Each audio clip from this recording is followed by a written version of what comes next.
Thank you so much for calling me back, Deputy Matthews. Yeah, so we just went to the house to try to make contact with your.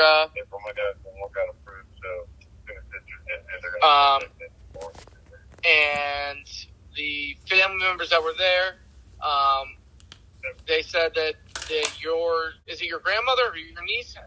What's the relation? My mother. She's my mother. Okay. So your mother, they said that she doesn't live there. She hasn't lived there for a long time. And I guess there's some long-standing family situation. He also didn't, I asked who else was in the house, and he said that she doesn't live here. So, he really wasn't super cooperative with us. Yeah, they took her. Really That's why. much we can do. So, I'm sorry for. Thank you. First of all, thank you so much for checking. There's another address that she's potentially at, but I think it sounds just basically on the fact that they've done that. It's something really nefarious is taking place, and I'll tell you what I mean by that.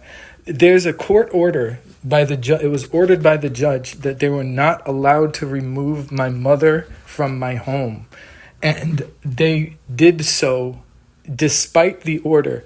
And I'll tell you what, they were gonna have to ask permission from the court because this is a case I brought, right? This is a proceeding I initiated on August 9th of 2023 to safeguard my mother's personal finances and well-being from family members like that who they hadn't talked to her in 30 years.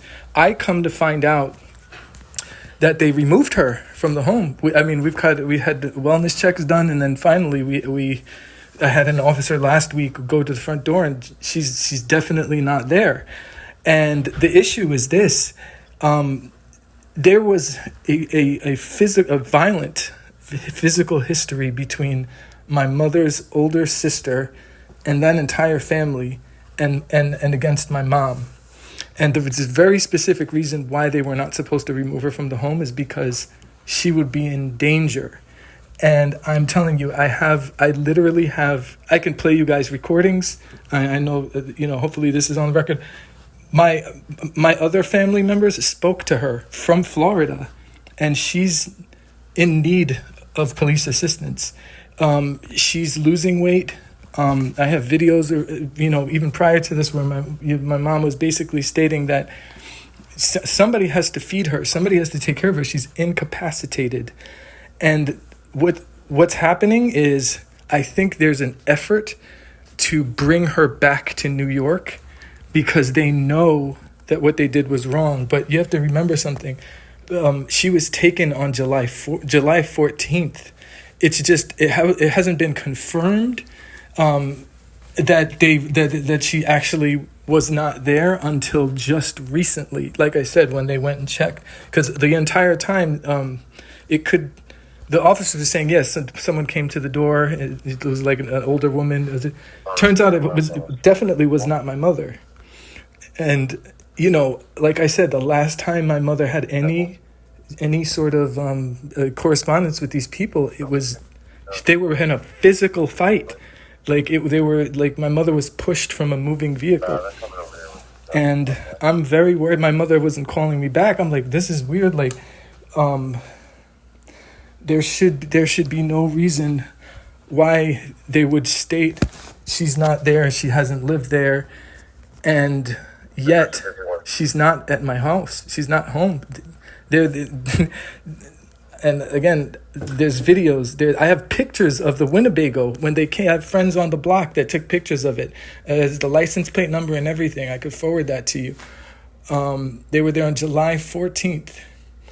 And that was the last time my mother was probably there and maybe even alive. I don't know. She's 89 years old and she's incapacitated. And I'm afraid the worst is happening because if she does suffer harm, because she is undoubtedly being subjected to elder abuse, then they can try to make there's a financial gain for them to try to take my estate from me and my mother. So from our perspective down here, I'll just be trying to blunt with you. There's absolutely nothing that we can do.